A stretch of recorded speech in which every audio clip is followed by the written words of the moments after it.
ഒരു ചെറിയ ഞരക്കം മാത്രമേ അപ്പോൾ അയാൾക്ക് ഉണ്ടായിരുന്നുള്ളൂ. ആംബുലൻസ് വിളിച്ച് ഒരു ആശുപത്രിയിൽ അഡ്മിറ്റ് ചെയ്തു.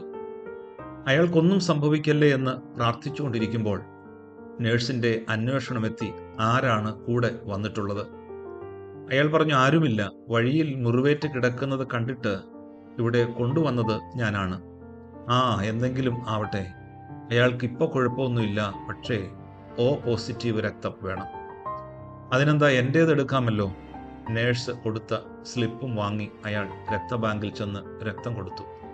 മടങ്ങി വന്ന് വീണ്ടും അവിടെ തന്നെ ഇരുന്നു. നേരം കുറേയായി എന്ന് ചിന്തിക്കുമ്പോഴാണ് ആ നേഴ്സ് വീണ്ടും വരുന്നത്.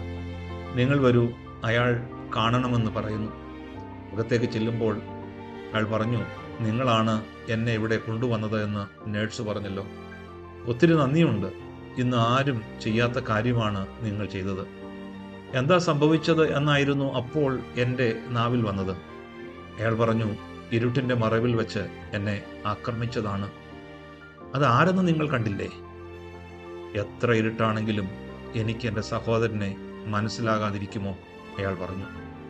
അത് കേട്ട് തരിച്ചിരുന്ന എൻ്റെ കയ്യിൽ പിടിച്ചുകൊണ്ട് അയാൾ പറഞ്ഞു, സഹോദരൻ അന്യൻ്റെ രക്തം ചിന്തുന്നവനല്ല, അന്യർക്ക് സ്വന്തം രക്തം ചിന്തുന്നവനാണ്. യാത്ര പറഞ്ഞ് മടങ്ങിപ്പോകുമ്പോൾ ഞാൻ ഓർത്തത് എൻ്റെ ക്രിസ്തുവിനെ ആയിരുന്നു, എനിക്കായി സ്വന്തം രക്തം ചിന്തിയവനെ. നമ്മുടെ നോമ്പുകൾ ക്രിസ്തുവിൻ്റെ സഹനങ്ങളിൽ നിന്നുള്ളതാവട്ടെ.